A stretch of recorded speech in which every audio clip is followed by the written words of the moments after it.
Okay, we need to take a little time and relook at test 18A review. This is actually the review test, so this isn't the test, but it's very much like it. I'm going to run through the problems, give you some helpful hints, so that when you go to take the test or to do the redo for the test, that you remember what it is you need to do to solve those problems. To start with, we're going to start with question number 1. Question number 1 talks about in a forest there were lions, tigers, and bears. Oh my! The ratio of lions to tigers was 2 to 3. The ratio of tigers to bears was 4 to 3. If there's 16 lions, how many bears were there? And then it says hint. First find how many tigers there were. This is a two-step problem. Okay? And you need to use a ratio box to be able to work out this problem. It says, in the forest there were lions, tigers, and bears. The ratio of lions to tigers was 2 to 3. Lions, tigers. Set up your ratio box. Okay, lions to tigers, 2 to 3. Okay? Now, it said there are 16 lions. Sometimes you got to go back to the problem a couple times. 16 lions. How many tigers are there? We don't know. Okay? So to be able to solve this problem, we have to do this first step. So we go 2 times x equals 16 times 3. Okay? So, if we take 16 times 3, that is 2x equals 48. And then we divide both sides by 2. Divide by 2. And we end up with x, which is our tigers, equal to 24. Okay? Now, that's awesome, but that just gives us the tigers. Now we know tigers is 24. We're not done yet because we're looking for bears. So, we have to go back and set up another ratio box. Okay? And this ratio box is going to have tigers to bears. So we have tigers and bears, because we're looking for bears. Now we know tigers, and we know the ratio. It's 4 to 3. Tigers being 24. Bears, we do not know what the bears are. So, again, remember up here, we did this kind of cool cross product thing here. Okay? We're going to do the same thing here. We're going to go 4 times b equals 3 times 24. Well, I believe that 3 times 24 is 72. And we still have 4b. We divide both sides by 4. And we end up with b equal to 72 divided by 4. Well, if we take 72 and we divide it by 4, 4 goes into 7 one time evenly. 4 subtract 2, 4 goes into 32. 18 what? 18 bears. And that, folks, is what we were looking for. The second is number 2. Okay? And number 2 says a shoebox was 30 centimeters long, 15 centimeters wide, and 10 centimeters high. What's the volume of the shoebox? Well, you have to remember that volume is equal to length times width times height. Okay? So, the length, 30, times 15, times 10. And, you know, there's a lot of different ways you can do it. But go ahead and do the math. 30 times 15, multiply that times 10. You will get 4,500 centimeters squared. That's number 2.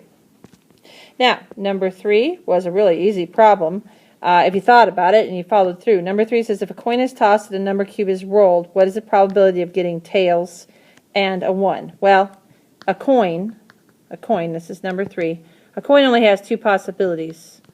You can get heads or tails. So probability of getting tails is 1 out of 2 possibilities. The probability of getting a 1 on a cube, well, a cube has 6 sides and 6 different numbers. So it's 1 out of 6. So all you have to do with probability like this is just multiply straight across.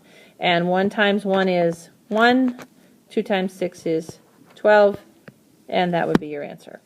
So that one's pretty easy. Okay? Now, number 4, it says use 2 unit multipliers to convert 54 square feet to square yards. And I actually put an example of this one on the board yesterday. People didn't notice it, and so it's kind of one of those things you have to pay attention to. 2 unit multipliers, square feet to square yards. We're going to yards, we're starting with feet. Okay? So we have 54. And since it's square feet, you're going to say feet, feet. And I put that over 1. And then you want to go to square yards. Well, 1 yard is 3 feet. But it's square yards, so you got to have another yard. And that's also 3 feet. Okay? So now we just have to get rid of the commons, and that's easy to do. Feet, feet, feet, feet. Leaves us with 54 yard squared. My pen is not working today very well. Over 3 times 3 on the bottom. That's 54 divided by 3 times 3, which today 54 divided by 3 times 3 is 6. And you keep the yard times yard, which is yards squared. Let's take a look at number 5. Number 5 requires us to draw a number line. And it says, on a number line, graph the negative integers greater than -4. Okay, well, I'm going to just go ahead and put some marks on my number line. And I'm going to say this is -5, and this is -4, -3, -2, -1, 0. Okay? Now, folks, it just says graph the negative integers. It doesn't say graph the fractions and the decimals and all that good stuff. It just says the negative integers. So we need to look at negative integers greater than -4. So, okay, negative integers greater than -4. Okay, so is -5, we have to think that the arrow's pointing to the right. Is -5 to the right of -4? No, it's not. Is -3 to the right of -4? Well, yes, of course it is. So we are going to go ahead and we're going to put a solid dot on -3. Is -2 to the right of -4? It is. And they're also negative integers. -1 is to the right of -4. And it's a negative integer. How about 0? No, 0 is not negative. It is to the right of -4, but it's not negative. So your answer is right there. -3, -2, -1. And they just have dots on them. There's no shading in between. Now, let's take a look at number 6. How many degrees is 1/8 of a full circle? Well, for number 6, you really need to know just 2 things. How many degrees in a full circle? Think. Yeah, 360. Okay. And if we want to know what 1/8 of a full circle is, we would just multiply 360 by 1/8, or you could just take 360 and divide it by 8. And if you take 360 and you divide it by 8, guess what? It will be 45 degrees. Okay, number 7. Now, number 7 does require a little bit more thinking. It says to diagram it, okay? And I don't care if you diagram it or not, but you got to do some thinking about it. It says Jenny bought a shirt for $32, okay? But that shirt was only 4/5 of the regular price. So, what you've got to figure out is what's the regular price. Well, 4/5 of some number is 32, and you could handle it that way. You could go, okay, 4/5 times some number equals 32. You can do it that way. Or you could look at 32 and go, well, if 32 is 4/5,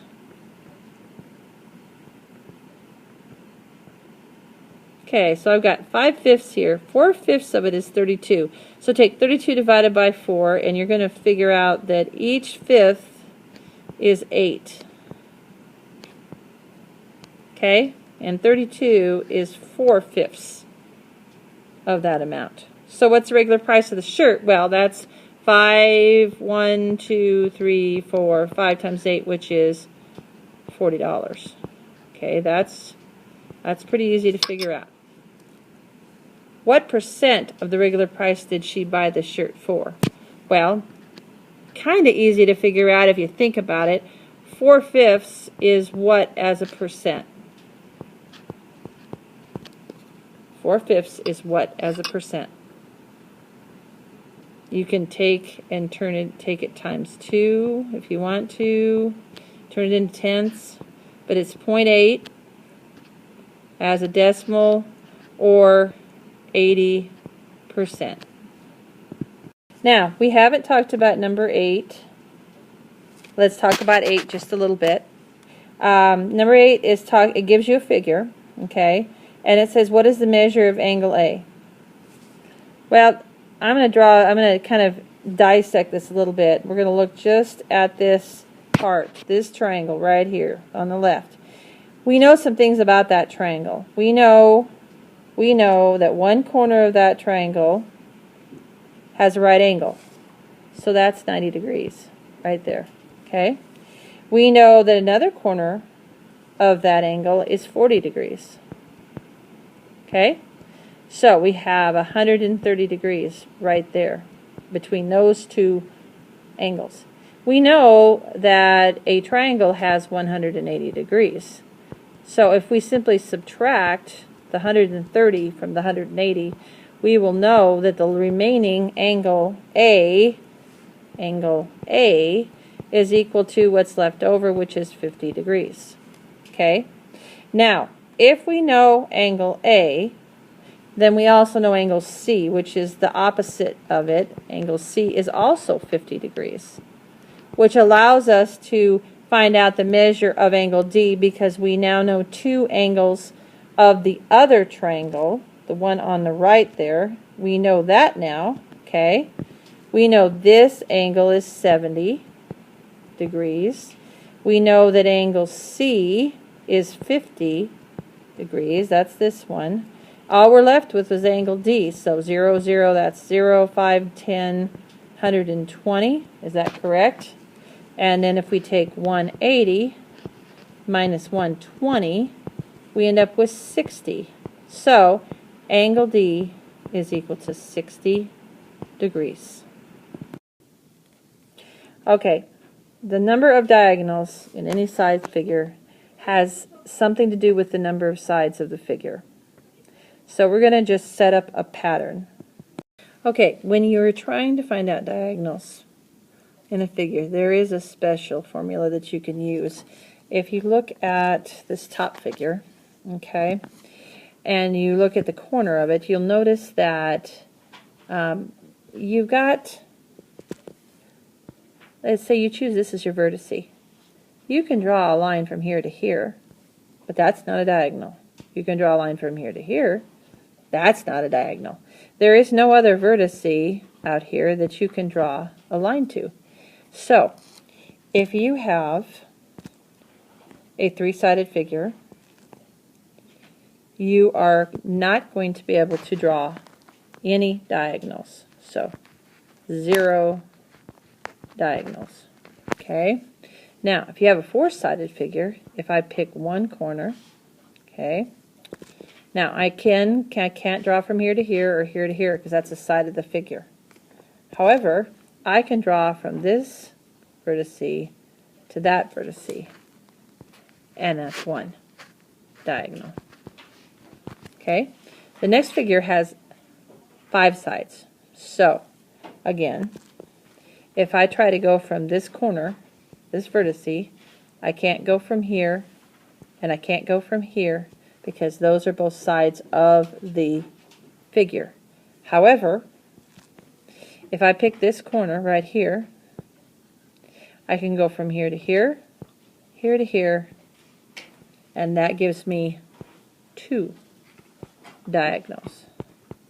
Now remember, the figures, this has 3 sides, 4 sides, 5 sides. This has 6 sides. So what's your guess as to how many diagonals there's going to be? Yep, you're right. There are 3 diagonals because you can go from here to here, here to here, and here to here. That's 3 diagonals. Now it fits into the formula perfectly. The number of sides here, which is represented by n, and if you take n minus 3, you will get the number of diagonals. And it works for any number-sided figure. If you had a million-sided figure, it would be a million minus 3. So it would be 999,997. Now we're going to take a look at circumference. And this is actually on the back side of the review. Now you have to remember the formula for circumference, which is pi times d. Now in this case, we're going to use for pi, we're going to use 3.14. So that's what we're using for pi. So it is 3.14 times d. Diameter is, well, it says it's, the radius is 15, so the diameter is really 30. Because it's twice the radius, and the radius is 15. So you're going to take 3.14 times 30. 0. 3 times 4 is 12. 3 times 1 is 3 plus 1 is 4, and 9. Okay. You have 2 decimal points.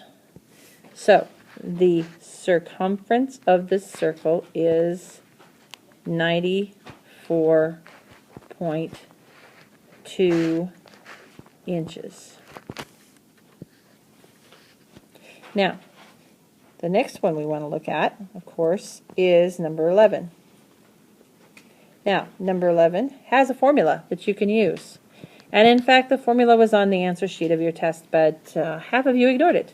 So, let's take a look at it. The formula is base 1 plus base 2 over 2 times the height. Okay? All right, base 1, it makes no difference which one you call base 1 and which one you call base 2. Base 1 can be 30, base 2 could be 20. 30 plus 20, that today is 50. Divide that by 2, okay? And then multiply it times the height, which right here looks like is 20. So you have 50 divided by 2, which is 25 times 20. So 25 times 20, 0, 10, 4, 5.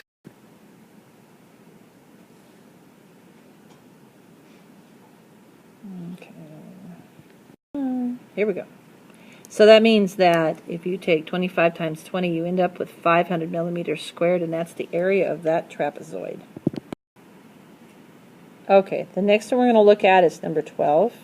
And number 12 is fairly easy. It says find the missing exponents. And if you remember our work with exponents, if we multiply exponents, we simply add them.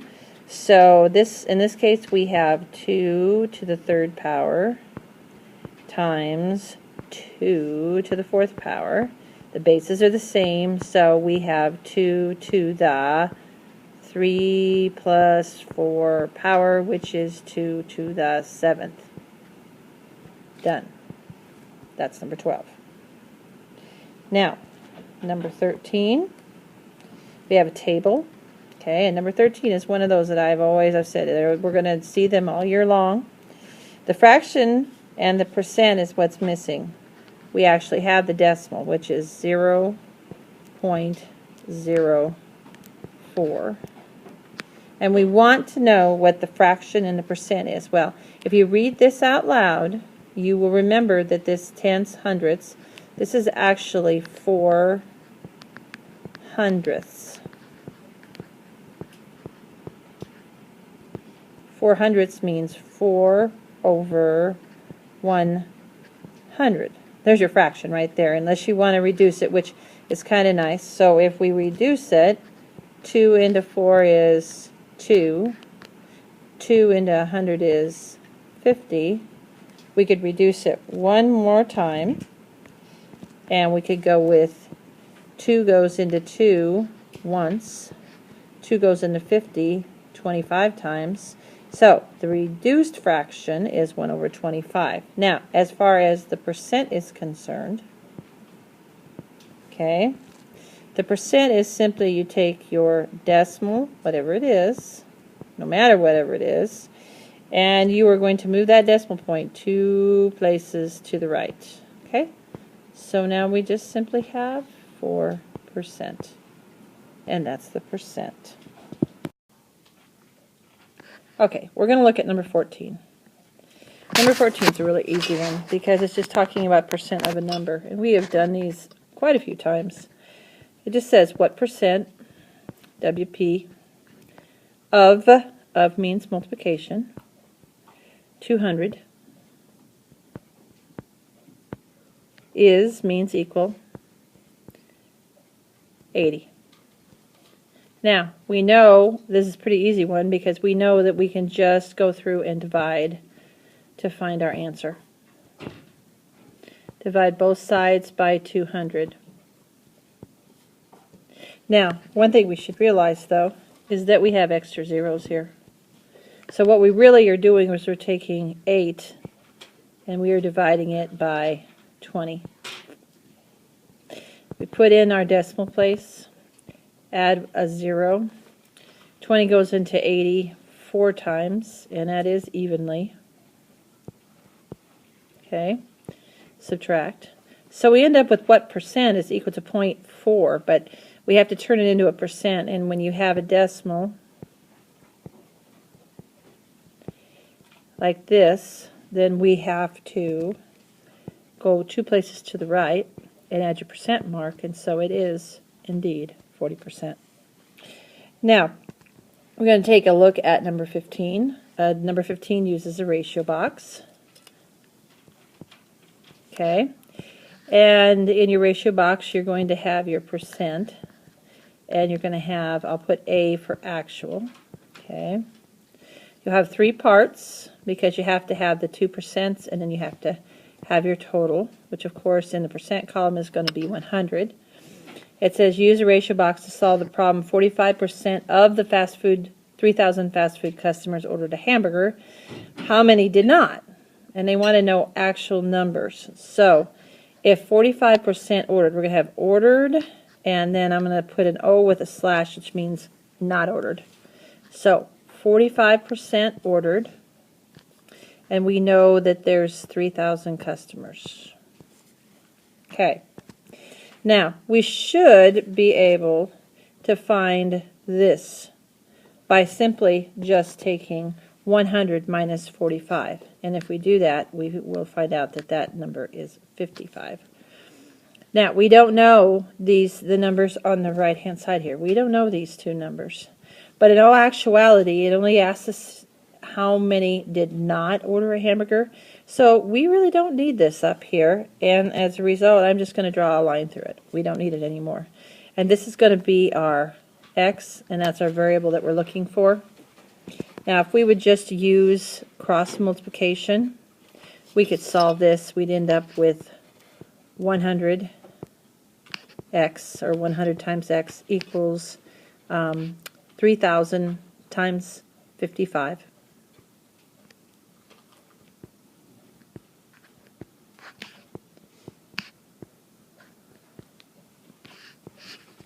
Okay, and you're going to end up with 165,000, but you have to divide that by 100 from over here, and you're going to end up with 1,650 customers, and that's what's going to go right there. All right, we need to take a look at number 16. And number 16 is simply multiplying and writing the product in scientific notation. So we have 2.5 times 10 to the negative 3, and that's times 4 times 10 to the negative 5, I think. Gosh, it's kind of hard to read on here. Is that a negative 5? No, it's a negative 6. Okay, we'll rewrite it, and if you remember, we can do this because of the community property. We can take these two and those two and put them together. So we really end up with 2.5 times 4, which is 10, times 10, if we remember, negative 3 plus negative 6 power, which is 10 to the negative 9. Now, we are not done. We are not done. And the reason we're not done is because this right here is not scientific notation. It's not the right way. You have to write it as 1.0. There can only be one number to the left of the decimal. So 1.0 times 10 to the, well, we have to move it 1 to the right, which takes 1 away from that negative 9 and actually makes it a negative 8. Okay, now we're going to take a look at number 17, which is a pretty straightforward problem. We have 1 and 2/3 y equals 75. The easiest way to handle this one is probably to turn it into an improper fraction.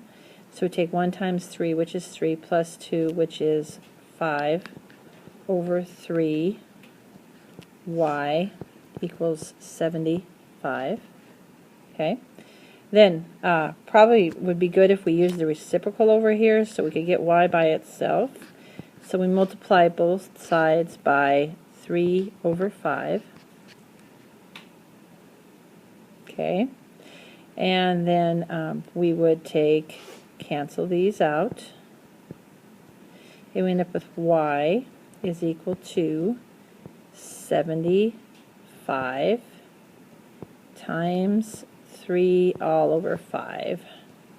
Okay, well, we know that we can get a 5 out of 75. So if we take 5 out of here and 5 out of here. Now 5 goes into 75. Well, 5 goes into 7 once with a remainder of 2. And I think that's 15 times 3 gives us 45. So y is equal to 45.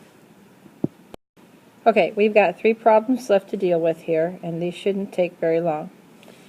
Looking at number 18. Okay, number 18 is 12.5 equals 1.25 plus f. Now, to be able to solve this, we really need to line up the decimals when we subtract, because we're going to have to subtract 1.25 from this side because we want to get f by itself, and we have to subtract 1.25 from this side. Now you're going to have to add a 0 up here because the worst part of this problem is having the decimals line up. So when we do subtract we end up with 2, 5 over here. Okay, and we end up with 11 over here, which makes it really a pretty simple problem, and that is the answer. Okay, the next problem that we need to deal with is problem 19. And it isn't all that hard. It's not that tough of a problem. It's just a matter of remembering to use the commutative property. We have 2ab, and we're going to multiply 2ab times negative 3a squared b. Okay, now the commutative property tells us that we can mix up the order here. And let's do that. We have 2 times 3, so we'll write 2 times 3. Okay. And then we have a times a squared, so a times a squared. And then we have b times b. Okay, so 2 times 3, 6. A times a squared, a cubed. And b times b, b squared. And that, folks, is how that problem looks. And that is problem 19. Okay, the last problem, and we'll do that one in green so it's a little easier to see, is mostly a Pemdas problem. So we're going to write Pemdas. Remember what Pemdas means. Parentheses, exponents, multiplication, division, addition, subtraction. Okay, so we have negative 3 minus the quantity positive 4 times negative 2 minus the quantity negative 2 times negative 6. Now the other thing you have to remember are the rules for multiplying with negatives. Remember, and I'll just put this over to the right so that you can have it, and this really needs to go in your notes if you don't already have it there, that a negative times a negative is always a positive times a positive, or a positive times a negative will always be negative. And of course, a positive times a positive is a positive. Okay, so let's go back over here. We've got negative 3. We leave that the same. And then we say minus, and then we have 4 times a negative 2. So that's positive 4, negative 2. So negative 8 minus, okay, we have negative 2 times negative 6. Well, if we remember right over here, a negative times a negative is a positive, so a negative 2 times a negative 6 is going to be a positive 12. Okay, so that's positive. I'm leaving it in the parentheses so you remember that we're just doing the multiplication first, and then we'll go ahead and do the last part. Okay, now we have negative 3 minus a minus. Well, if we minus a minus, that's like taking a negative of a negative, which makes it a, that's right, a positive. So we have negative 3 plus 8 minus 12. Negative 3 plus 8 today is 5 minus 12. And 5 minus 12, we've got a negative 12, positive 5, subtract the 2, take the sign of the larger number, is a negative 7. And that, folks, is the end of the lecture. Now, remember that you need to take notes on the problems that you missed, and if you have the notes, you can use them to retake the test or take the test. Thank you. Have a great day.